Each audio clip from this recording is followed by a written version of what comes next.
Welcome to Triple M NRL Daily on a Wednesday, which means it's the Journos edition. It's Charlie White here, and every Wednesday I've got the great Danny Weidler alongside me. How are you, Danny? Great is a very, very overstated description of me. I disagree. But yes, I disagree. You're a legend of the game. You're a legend of the game. And we've What have I done?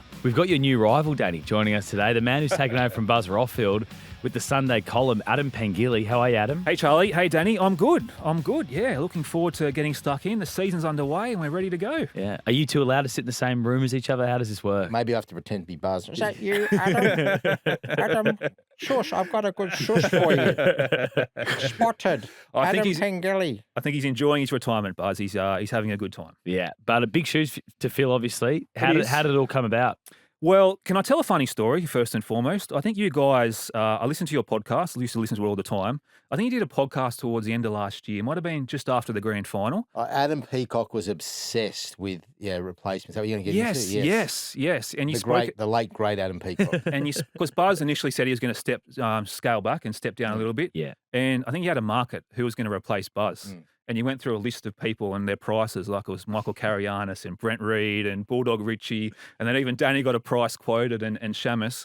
I tell you what, I wish that was a real market back then because if I was in that market, someone slipped me into that market, I could have made a lot of money. Yeah, you could. I think I put that market together, so apologies. I should have had you on the list. Well, I want to say Adam's I worked with Adam for several years. A long time, and always a great journo, highly respected. Very thorough. So yeah, I'm nervous every week now. So he's a good mate. He's a very good opponent. I've got to say, Charlie, I've had a couple of sleepless nights on Saturdays already, waiting to wake up to see what he's got in his Sunday column. Don't lose too much sleep, mate. Are you close enough to call each other on a Saturday night and be like, oh, what are you running with? What do you got? Look, I'm not a trade secret. Like if Buzz and I were onto the same story sometimes, Buzz would more often, he'd give me a call and say, hey, listen, I know we're chasing the same thing, or we both got, I'm out of respect, I'm not going to release it at my 5 p.m. whatever, because sometimes, does your column come out early? They do it usually on a Saturday afternoon, late on a Saturday afternoon. He said, I won't be putting that out because we're on the same thing, and that, I'd always respect that. And it wouldn't happen a lot, but it happened now and again.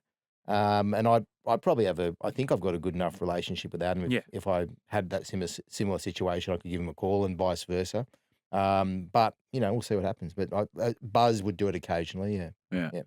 Well, I'm not sure if it's going to be in your column or either of your columns this weekend, but the Zac Lomax saga has dominated the headlines this week. You spoke to him, Danny, and we've got a bit of audio we'll play. Been a punching bag for a while. How do you respond? Oh, mate, it's part and parcel of the game. The way that people have brought into it has been crazy, to be fair. And it's been a big story. And then at the end of the day, it's a game of footy. Dirty on R360 that they promised you the world and didn't deliver what you wanted. Oh, mate, that's just life. Do you still have confidence in the people who help you make decisions? Of course, yeah. They've been beside me every step of the way, and mate, it's got nothing to do with anything in regards to that. And ultimately, I guess you make your own decisions, right? You make the calls. Yeah, for sure. And for me, mate, I wanted to go and play rugby union. Let me unpack that a bit first of all. There's a lot to talk about with Zac, and I know he's been a subject that's been done to death, I think, I haven't had a lot to say about it in recent times. And so I went to interview Zac yesterday before he did his media conference at around midday at Rugby Australia. I spoke to him at about 9 o'clock in the morning.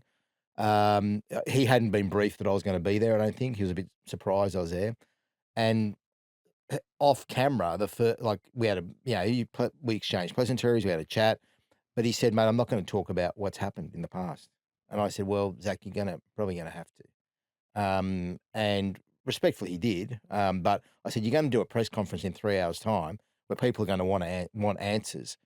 Now, I found it, I've always had a good relationship with Zac, able to speak to him.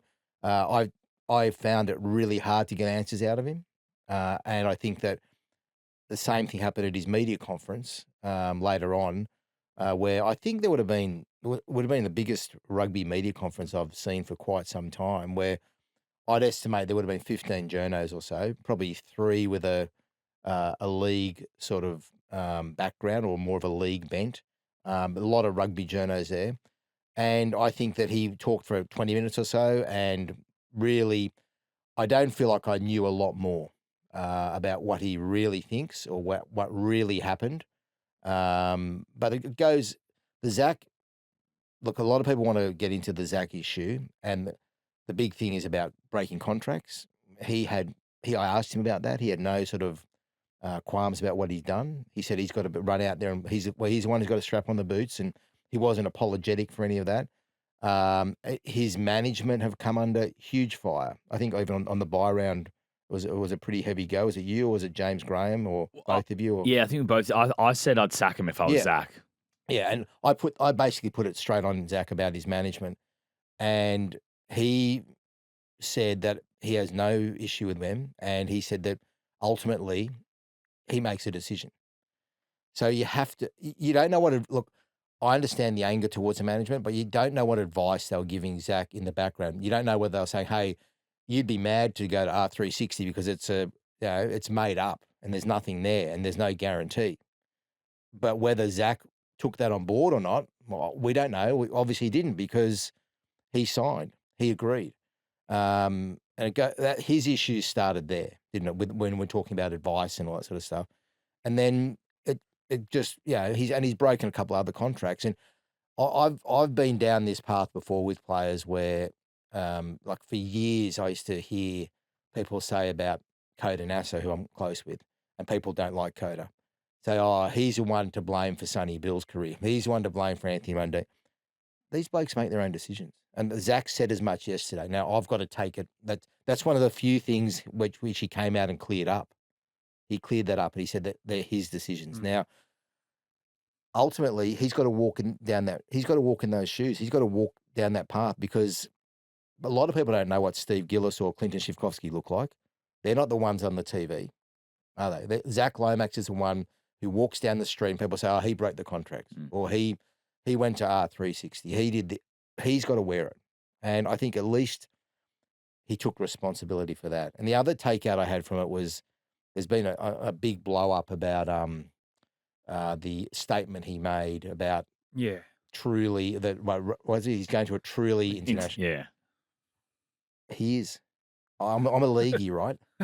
And I think we get a little bit high horsey about where rugby league is on the international stage. Let's be fair to income. I've spent 3 of the last pre-seasons or starts of the season going to America where they call rugby league rugby. Mm. We've got to just. I know the game's growing internationally, but we can't get too high and mighty about the fact that league is not that international global game that a lot of us want it to be, and it's getting better. But that's not a hill I'm going to die on in terms of bagging Zac Lomax. Yeah, I'll be critical in other areas, but we can't get too high and mighty about that, can we? I mean, no. I wasn't worried about that statement, Danny. Like, a lot of people were. A lot of people were losing their mind. Why do we get offended by that statement? Like, he probably didn't even write. He didn't write the quotes himself. Clearly, it would have been written by some PR person at Rugby Australia, I'd imagine. So, like, yes, the whole dream of wanting to play for the Wallabies, I think that's probably a little bit far-fetched, if we're being honest, because he wanted to play for Melbourne Storm last week. yeah, that's where it's hard to cop. That's more harder to cop than the truly international stage. But I did watch your interview last night on the news, and the thing that really stood out for me was, really good questioning, was his body language. Yeah. Like, he couldn't look you in the eye. Mm. Like, you were doing that interview. I don't know whether Zac can ever do that. He's one of you interview some guys, Adam, and you know what it's like. Yeah. And they will look off to the left or the right. And I don't think I know that he didn't look me in the eye, but I don't think I've interviewed Zac before, and there are certain players who are not going to look at you when they're talking to them, and he's one of them. So, but yeah, I didn't feel like I got a lot, I wasn't a lot clearer on a lot of stuff after speaking to Zac. I just don't know if he's going to really enjoy playing for the Western Force. Clearly, I can agree with that. It's a means to an end. He wants to play for the Wallabies, I'd imagine, at some stage and try and get to the World Cup. But when he's running out for the Western Force in front of 4,000 people, 5,000 people, is that really going to float his boat? Is he really going to be happy about that? You were in Perth, weren't you, when the last year, was it? No. I've been to Origin in Perth a couple of times. It's not buzzing with the Western Force or anything like that, is it? No. Like their average crowds are like 4,000 or something like that. Yeah, it's very low. And look, Zac is an elite athlete. There's no doubt about that. An elite footballer. No doubt about that. I just think that if they're his decisions, some of them haven't been right. Simple as that. I'm not that down on him. Like, I mean, I know that he's done the wrong thing in terms of breaking contracts. I know all that. But is Zac Lomax the first bloke to break a contract in No. rugby league? Like, yeah, It's just because he's a multiple offender yeah, now. I That's get the issue. that. I That's the get issue. that. I understand that. But none of it has really been to help him out because he's lost money. Mm. Wasn't he on big money at the Dragons? Like Yeah, 8 good something? coin. He was on 800 plus. Less at Para. Yeah. And he'd be on half of what he was on previously now, wouldn't he? Like if you look at the Dragons contract to now, it'd have to be close to half. He is one bloke who's taken every new contract he signed, he's taken less. He's not getting more money. Every new contract he signed at Parramatta, now with Rugby Australia, he's taking less than what he was. Maybe they still listen to his Well, you make a good point. Like managers work for players. They're the boss. Not the other way around. Yeah. The players need to be the bosses. Yeah. And sometimes I don't think players realise that. They're very much guided by their managers and they feel like that they're the boss. Yeah. When it should be the other way around. And look, people have been hard on his management, but I'm not privy to what happened in those conversations. But if he's going against what the management is telling him, we can't criticise the manager. We have to criticise Zac if that's the case, don't we? If he's made those decisions on his own bat, clearly he wanted to play rugby. I mean, that's, I know the Storm stuff was going on. Did he want to play rugby or do you want the money from R360? Well, that's a good point, yeah. But that's probably the point. He wanted the money. Of course, the money from R360 would have dwarfed anything he would have got in the NRL. And again, we can't blame someone for chasing money. Not at all. But it's been a series of poor decisions that have led to this, and it's hard to swallow the idea that he's suddenly that invested in the Western Force because who is really? Yeah. It's nonsense, but Nonsense. It is nonsense that he wants to play for the Western Force. It's absolute nonsense. But I can understand if he wants to play for the Wallabies. Yeah, I can believe that as well. But all of a sudden, the Wallabies are becoming more interesting. Yeah. I know we're a league podcast, but it reminds me of the days when we had Matt Rogers, Lottie Takiri, and Wendell. And I know as a newsroom, Charlie, we would the media manager for the Waratahs back then was a guy called Jiro Sen, and he was really good at his job. And he would put up either whoever it was, like I think it was a Lottie or whoever was playing for them at the time. We'd have to go every time, and we'd have to give them publicity every time. And this is the reason why Peter Volandis and Andrew Abdo have got the shits, because they know that there was a big presser yesterday. We're going to attend things. We're going to be giving rugby publicity, and they've got the World Cup coming up, and if they put up Angus Crichton and they put up Mark Nwanganiwase and they put up in Perth they put up Zac, people are they're going to get a run. Yeah. Well, I think Joseph Suolii's done more media in 12 months in rugby than anybody did in 4 years in the NRL. He was almost invisible in terms of media talent, wasn't he? Yep. Yes. But rugby is clearly cashing in on the investment they made in him through publicity more than anything else. He's out injured now for, 8-10 weeks now, so he's going to be missing for a while. But he has done more publicity and interviews in rugby than what he did in 3-4 years of the NRL. Do we think that now that it's done, have Parramatta had a victory in this? I mean, a lot of people are saying they have. Do you think? I think they've galvanised their fans, and they've certainly earned a lot of respect from their fans, and they've probably galvanised a lot of the rest of the NRL supporter base, to be honest, by standing their ground and doing this on principle. When it boils down to it, have they got anything in return?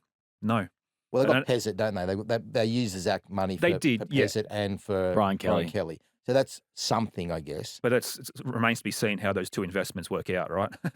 Yeah, absolutely.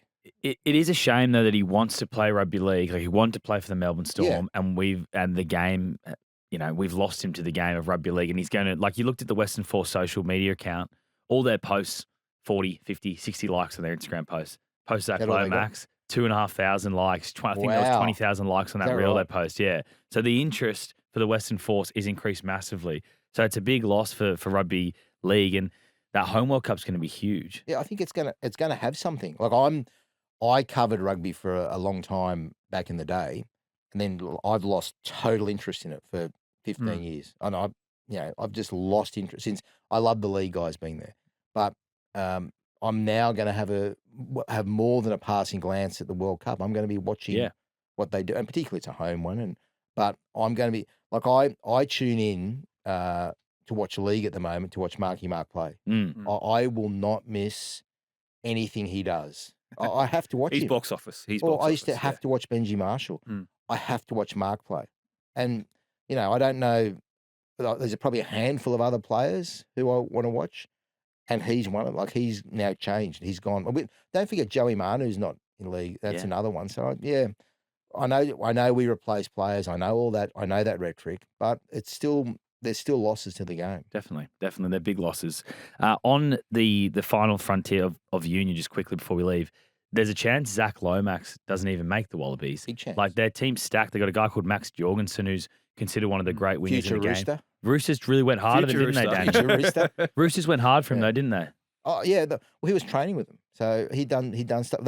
I think that privately they would have thought they're going to get him, but they haven't because he's committed for 5 years. I think it is to rugby. It was a long-term deal. Yeah. Yeah, might be 5, and they thought that he was a big chance to come. He might come in the future, but now he might be an established rugby star.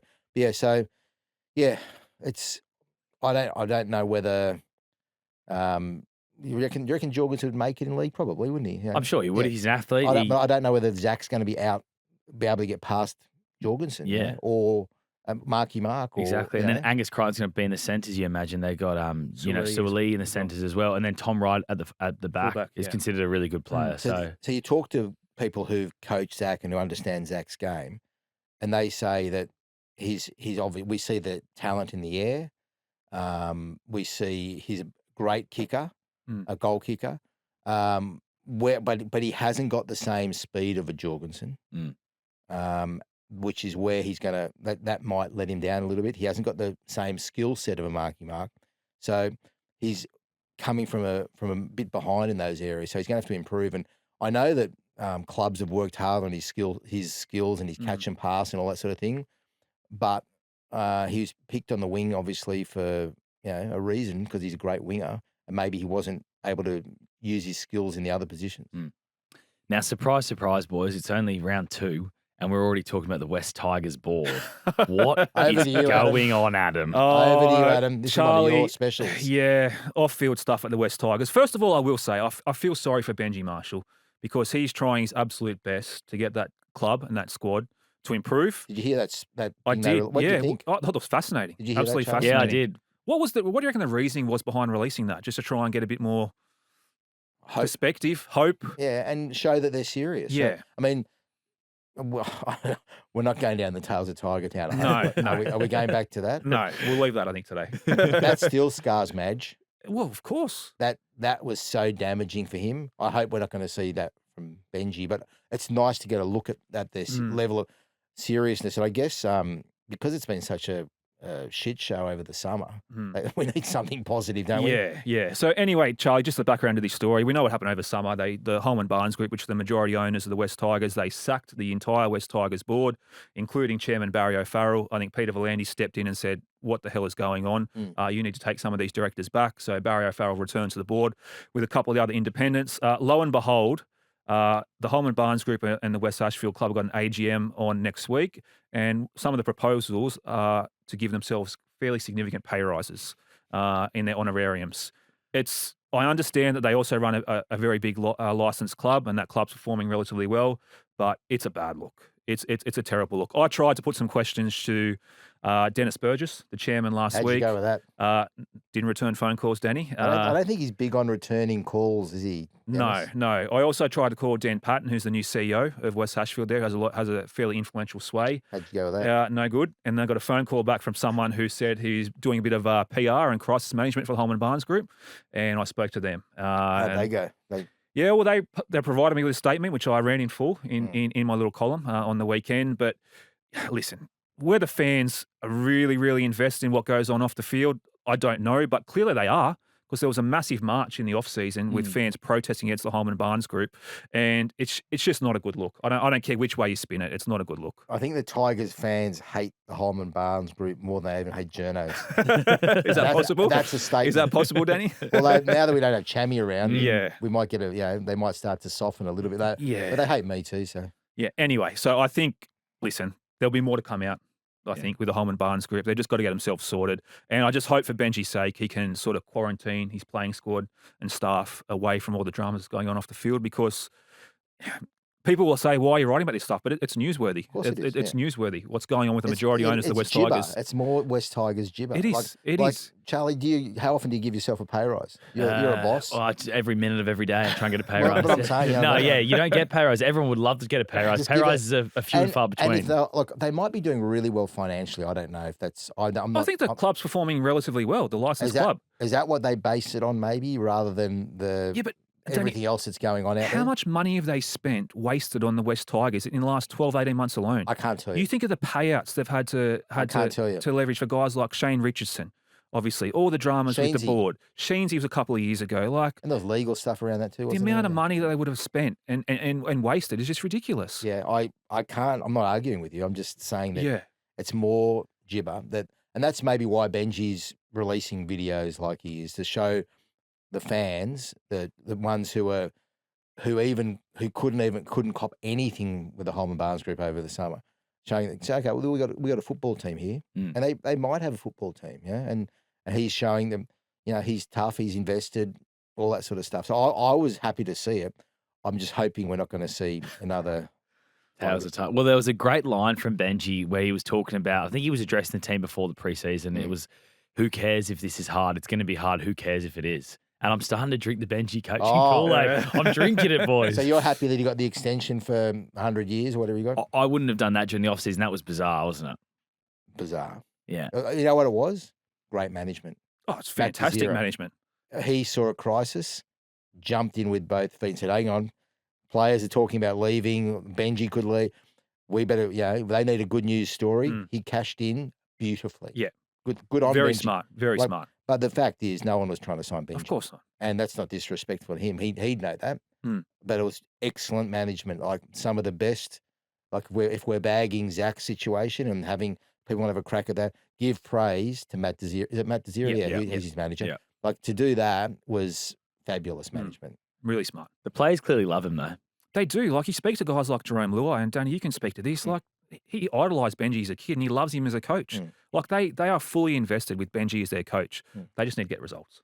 As simple as that. Well, look, I think I've said this before on the pod, that I often ask young players coming through who you looked up to as a player, who you admired. By far and away, the biggest answer is Benji Marshall.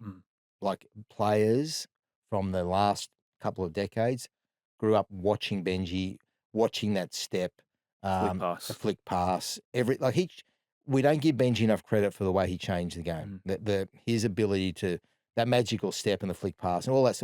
He was magic. He was a magic man. Again, a must watch. You had to watch him back in the day. And players love that. And the other one is Sonny Bill. That's the other one they really looked up to. But Benji has that ability with everybody except for Lachlan Galvin to convince him that he's the man, Well, hopefully this isn't a sign of things to come for West Tigers fans. Right. Hopefully this is the last time we're talking about their board this season. You think they're going to make the 8? No, God, no. There's too many good teams this year. But I think they'll come 11th or 12th around that mark, yeah. Okay. All right, I'll be remembering that. Where do you have them? I have no idea. Yeah. I haven't sat down. I don't sit down. I don't do tips.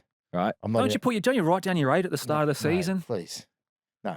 I do a 17. Really? 1 to 17? Yeah. Who was 17, by the way? I gave it to the Dragons. Ooh. And after Vegas, I wasn't as confident. He's a dragon, mate. Yeah, but I think they'll struggle for results. I said Newcastle would win the wooden spoon. How good am I going after round 1? Yeah. I said no one, so I'm going great. Well, we've all got tips. Yes. A tip for West Tigers board members, stop making news. NRL Daily, it's the Journos edition here with Adam Pengilly, Danny Weidler and Charlie White. And boys, we've got to talk Kalyn Ponga. Now, last night it came out, Danny, that he does want to play for New Zealand. He wants to leave his allegiance to Australia behind and represent New Zealand at the World Cup. Well, I think you had a line in your column. Just a little snippet, saying that the things were going well there. And I feel like this has been going on forever. Don't you reckon?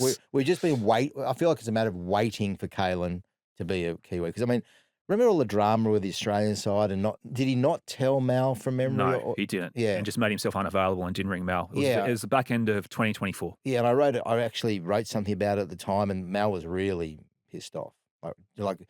Mal's a gentle giant, but if you do something wrong by him, he'll remember.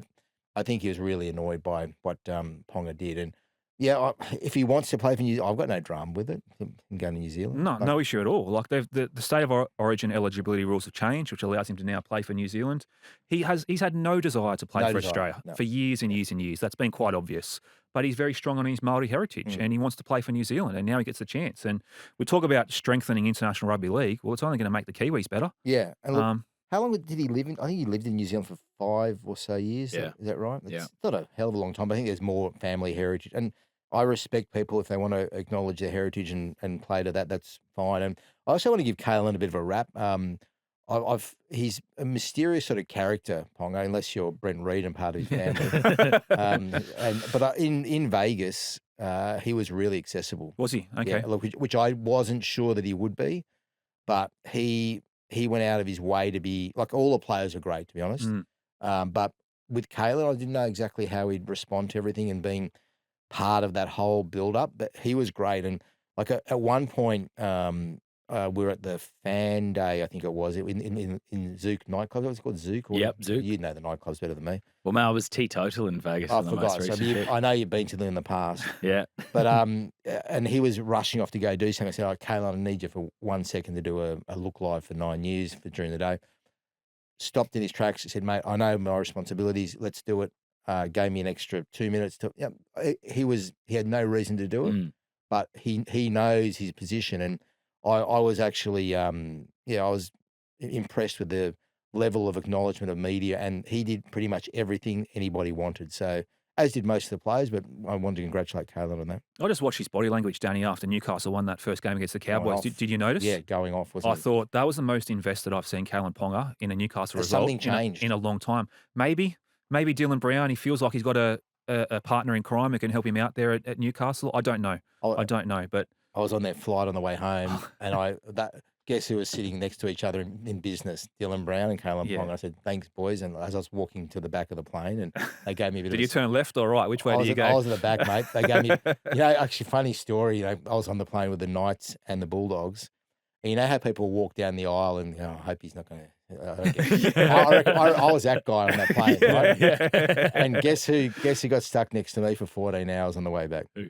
Poor old Adam O'Brien. Oh, Last thing he would have wanted, right? I mean, poor Adam. Like he had a tough year last year, and he's got a new job, which is great. But then to get stuck next to a Journo, who's had a couple of, I've mentioned it a couple of times on this podcast for the results they got. But he was very kind to me. We had a good chat. We watched a couple of movies together. Did you do the thing where you pause it and play it at the same time so you can get it in sync? I recommended a movie to him, actually. Yeah, okay, nice. What was it? It was actually really good. One Battle After Another. Have you seen that? I haven't. Is that the Leonardo DiCaprio? It is. Good. For all the viewers, for all the listeners out there, have a look. It's different, but outstanding. Top 10 movies I've ever seen. Just feel sorry for him getting on the same plane as the club that sacked him. Well, I did have a crack. I had a crack about that. So, how'd you go with all those old Newcastle boys? He goes, no. Very awkward. I reckon he would have liked to be coaching a Newcastle spine with Ponga, Brown, Sharp. He was part of the crew that got him there, Danny. Yeah. Like Dylan Brown was signed before he got sacked. Yeah. So he would have loved to have coached. Yes. Dylan Brown, Fletcher Sharp, Kalyn Ponga in the same spine, but he doesn't get the chance. So if I lent on you or scribbled on you at all on that flight, Adam, I'm sorry. Not that he listened to this, I don't think. But he'd love this podcast. You reckon? Yeah, I might send it to him. Yeah, send it to him. Okay. Just on Ponga, do we think he'll get picked for Origin as well? Reece Walsh obviously is going to be the fullback for them, but this extended bench. Charlie, there used to be a rule on this podcast that before the clocks went back. Was daylight savings? That's the Adam Peacock rule. The Adam Peacock rule. Are we sticking, Curtis? Are we sticking? Oh, yeah. Okay. Yeah. All right. Never mind. Well, he may or may not get picked. Find out after the Easter long weekend. I want to talk about Las Vegas, Danny, because there was an article in your column this weekend that really caught my eye. Reed Mahoney had something to say to nightclub to Marcelo Montoya. Yep. Marcelo Montoya, sorry. What happened? What went on there? Well, pretty much what you said. There was the teams were out that night. I think it was a lot of. You weren't out that night, were you, Charlie? I was actually with Marcelo. So I work with Marcelo, so we're very close. Okay. So I had a soda water with him and his wife. Yes. But then they obviously kicked on and enjoyed themselves. So yeah, look, there was a moment where the words exchanged, and Reed didn't cover himself in any great glory. on that occasion, and I don't have the ability to say exactly what was said because I'd need more witnesses and that sort of thing and people to go on the record. However, I did speak to Reed before I wrote it and made him aware I knew what had happened, and I asked him whether he wanted to say anything in response to it, and he didn't want to. I've had a good relationship with Reed, and it wasn't designed to stitch him up, but he can't. Those sort of things can't happen and not get reported. And it was significant, I'll say that much. And the Dogs are not happy about it. And there's been a bit of tension around Reed Mahoney's exit from the Bulldogs.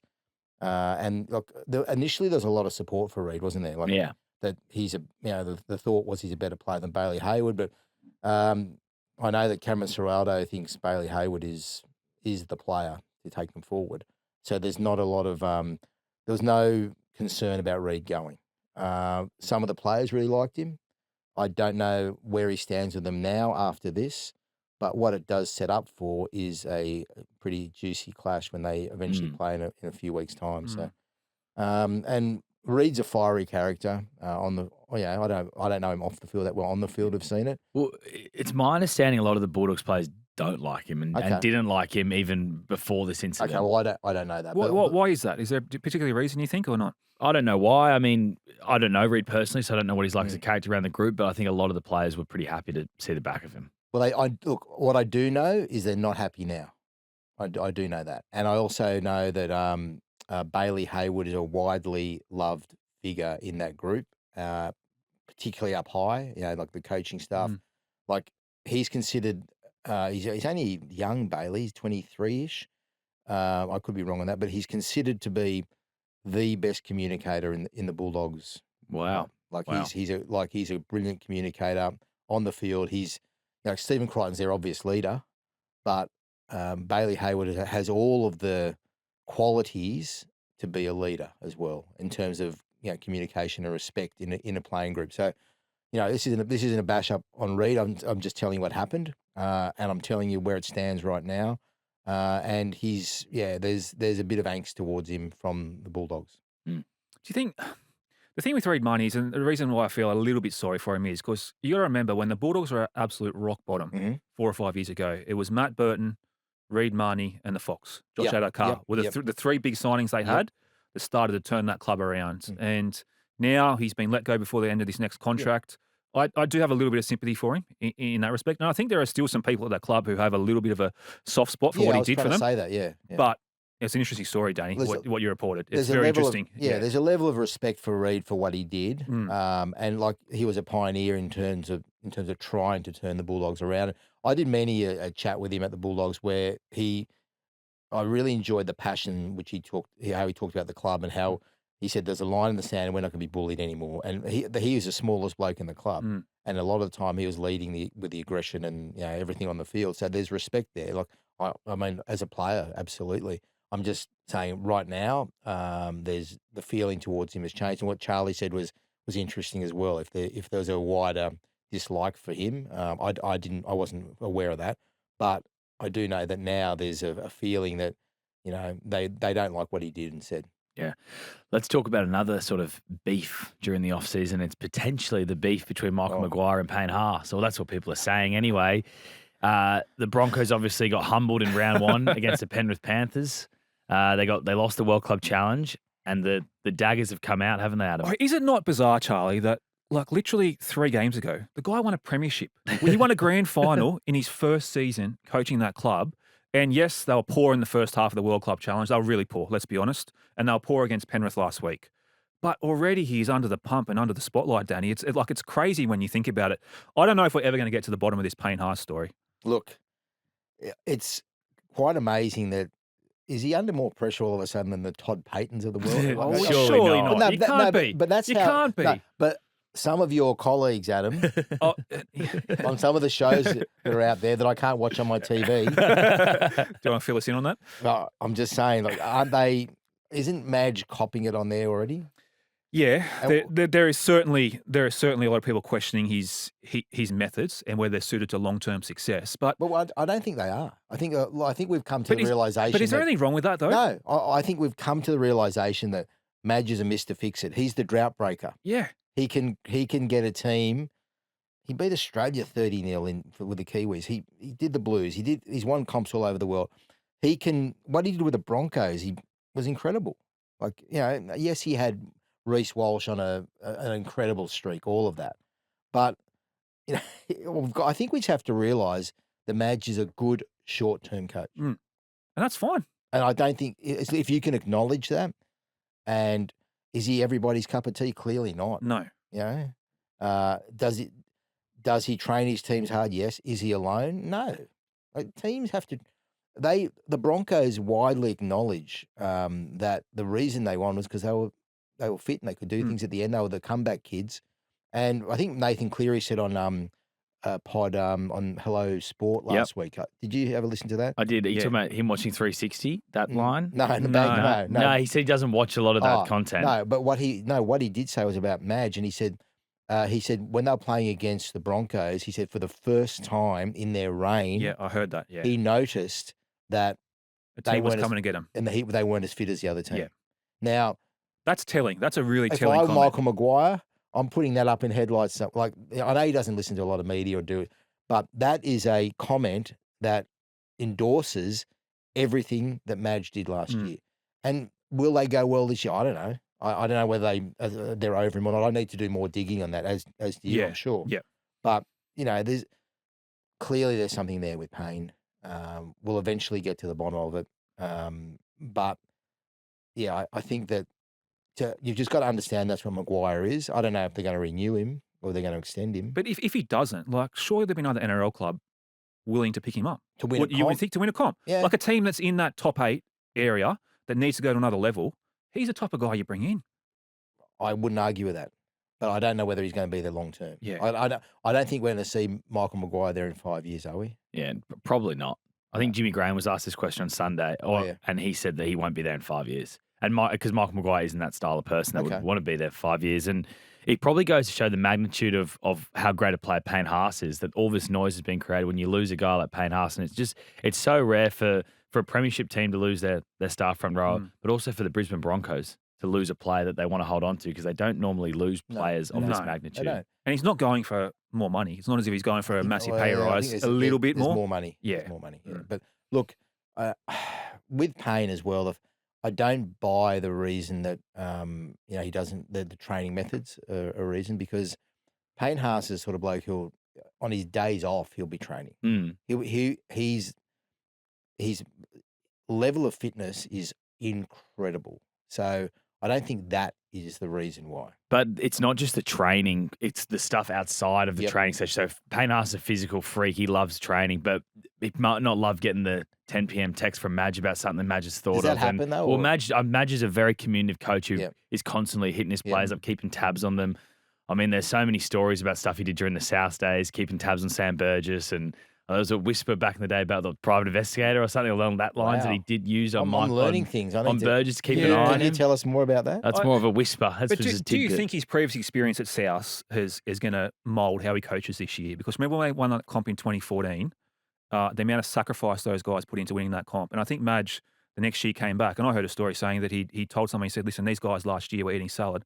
Now they're going to eat Macca's because they've won the comp and they feel like they've done their job. And that weighed heavily on him, right? That he knew that the players had dropped their guard a little bit. And I'm wondering if he's going to double down at Brisbane this year, thinking, you know what, we won the comp, but we need to go to another level. That's his style. That's his style. That's right. His style. People say he changed. I don't think he's changed.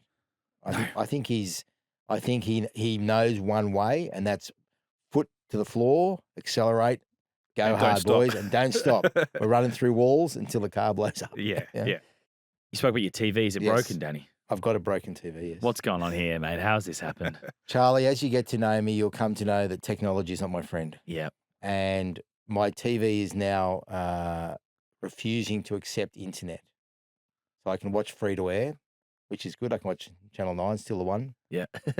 Live and free. live and free. But I'm having trouble watching anything else at the moment. So Well, mate, I've got a phone, though. Yeah, you got a phone. That's Yes, good. I'll have to watch things on my phone, Yeah.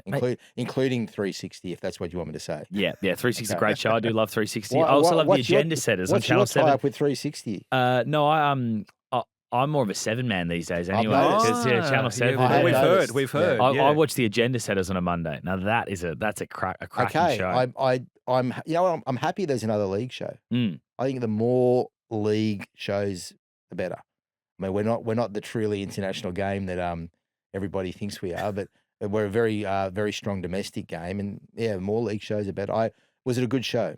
It was fantastic. It's a really good crew. Corey Parker impressed me as a host, considering he'd never done any of that stuff before. He's done a lot of radio and Fox. Yeah, but he wouldn't host that, would he? He'd have someone do that. It's hard being a host. And it was a big panel of 4 people, and that's really tough, I imagine, to do live TV like that. Well, Woodsy was on it, and Woodsy's I think he's a fantastic media talent. Yeah.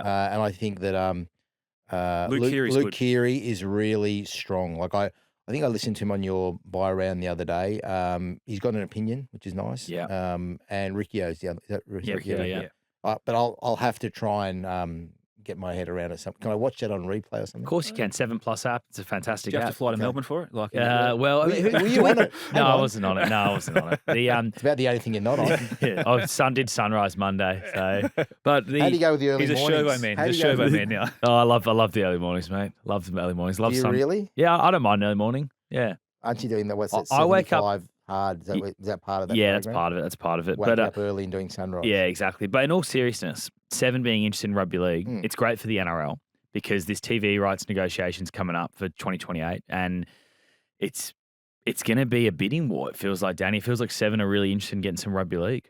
Well, I work for 9, so I'm not going to say I want 9 to lose anything. Yep. But yeah, I'd be curious to see what they go for and when they could slot it in, because they paid a lot of money for the AFL. And I don't know how would the AFL be thrilled if the AFL network has got rugby league on it. Well, they don't have AFL on Saturdays on Channel 7. So where does it? Is that on Fox? It's exclusive on Fox. Yep. And the other do you reckon that Fox would want to give up Super Saturday? Well, no, not at all. No, they wouldn't. They wouldn't. But if the NRL's got to go where the money is at the end of the day. Strong selling point. Has 7 got the money for it? I don't know. I've got no idea. But I mean, I think the more league, the better. More journos getting a start, the better. Well, like it's an industry which needs people to be getting starts because, you look around newsrooms these days, newspapers, there's not as many. Yeah. It's halved from when I was what started off. Easy, don't you reckon? The amount of empty desks, it's Danny, now depressing. in newsrooms, it is quite depressing. It is really depressing. So I'm happy for more league, more competition. Competition's good. Competition's good. And if 7 want to have a crack, terrific. I mean, I just don't know how the AFL would cop it. Yeah, I don't know. What can they realistically go for though? Channel 7, like it will be. Charlie mentioned Saturday, but maybe a Saturday game. I can't see Fox giving up. Super Saturday is a very big. That's thing their big for them. selling point. That's their big selling point because you can sit there and watch all 3 games. Exclusive one. We're going to have an extra game though, so there needs to be a new Monday slot. night. So is that Monday night? Is it Sunday night? So could we do right? Are we going to be able to do football with a draw Thursday, Friday, Saturday, Sunday, Monday? It will be difficult. We're going to have 2-day turnaround. Well, no, they won't. They'll be able to manage that easy. We did it before. Not We used to have Monday night I don't footy. think, It's easy to we sort. might have had. Okay, I could be wrong here. We didn't have Monday and Thursday, did we? Well, I don't think we had Monday. Yeah, but that's I don't not know if we had Monday and Friday. That's not that big a deal. Charlie, you're just a gen. What are you? What gen are you? But honestly, if you play on the You've got Monday, you've got short memory. Everything's instant. it's pretty easy. You play on the Monday. You probably play on the Sunday or the Saturday. It's a 5-day turnaround to Saturday. Easy. Who cares about a 5-day turnaround? Well, we don't, but the players might. do. The players and coaches do. The guy called Clinton Newton might care. But Coaches care, Danny. Coaches care. hate 5-day turnarounds. Well, the Rabbitohs are doing it this weekend. And they played Sunday. And that they're might be playing a Friday. scheduling miss, to be fair. Like coming out of round 1 straight into round 2 against their bitter rivals on a huge match on a Friday night and travelling back from Brisbane as well. I don't know how many 5-day turnarounds South have got this year. I haven't looked at it properly, but it feels like that one was a bit of an awkward one. Yeah, so I don't know whether back in the day when we had Monday night footy, and didn't we bag Monday night footy when we had it, saying, "Oh God, no one's going." But it used to rate well on TV. That's the whole reason, Yeah. Danny. People will sit there on a Monday night. No one goes out on a Monday night. Well, not many people do anyway. They want to sit there and watch it on TV. It will rate well. So you reckon 7 will go for Monday night? I don't know. I don't have any insight to that. But Okay. but I like the idea of a Monday night game. I like the idea of having 5 days a week of footy. Like I love it as a Peter fan. Valenti's and the commission will love it because footy just dominates Again, television every again, night. the more the better for Yeah. them. I think what would you watch, MAFS or Monday Night Footy? I'm a bit of a MAFS fan. Are you a MAFS fan? Well, I've missed a lot of it because I was in Vegas. Okay, so you've been catching up. Well, you haven't got a TV to I watch don't it. know how to catch up. Okay. I'm just watching on your phone. You just see it in your little apartment watching on your phone. I'm seeing all these people. I don't know who they are. They're fighting about stuff. I don't know what they're fighting about, but I'll watch that. Maybe we should get a weekly Or mass. maybe I was watching 360. Fighting about stuff I don't know what they're fighting about. Same. Yeah. Maybe we should get a weekly mass review from you, No, Danny. you know who we can get that from? Is Gus a fan? I heard Gus is a fan of MAFS. Gus is he's a MAFS addict. Yeah. So yeah, I'll have to get it off him because I'm so far behind. I don't know who the people are anymore. Okay. They've all changed. Things change quickly on me, Adam. You missed too many dinner parties, Danny. Missed too many. We touched on the Rabbitohs this Friday. Huge moment for Alex Johnston to break history against the Sydney Roosters incredibly. He needs 2 tries to break it, 1 to level it. First question is going to be, are you boys storming the field if you're at the ground? The young me would have. Yeah, I agree. As a kid, I was one of those kids who ran onto the ground and tried to get the corner post. And days you'd get it, and the old black and white striped corner post, and other kids would rip it off you in half, and you'd end up with a piece. That was fun. And then you kick the ball around on the ground afterwards. Absolutely great memories. Would I be storming on with as a 56-year-old man? No way. I'm not going to see. I might go to the game. I don't think I'm going to storm onto the ground. And I don't, the $5,500 fine, times have changed. I sound like a party pooper, but, a lot of stuff's happened in society where I'm worried about people being near the players. I know that most 99.9% of people that be there with good intent. Yeah. I understand why the NRL are saying everything. I understand why Wayne Bennett saying what he said. It wouldn't surprise me if it happened though. Oh, of course not. Yeah. It's going to happen. It's going to happen. If it's are you jumping on? I don't know if we're going to be at the game on Friday, but if I was there and I was a punter, would I jump on? Probably. What about as the great Charlie White now? Well, I did it. I did it for the Buddy Franklin. I was at the SCG and I jumped on there. Silver spoon swan span. Yeah, well, with his scarf. I think it was the only RMs. I think it was the only game I went to all year. Oh, silver spooner and a bandwagoner. Yeah, so I jumped on the stage. You wouldn't even know who Buddy was. Yeah, no, but it was an amazing moment. It's going to be living their history books forever. I think people overestimate this. People act as if fans are stupid. I think fans will jump on and do the right thing. It's an incredible moment. I think people will do the right thing.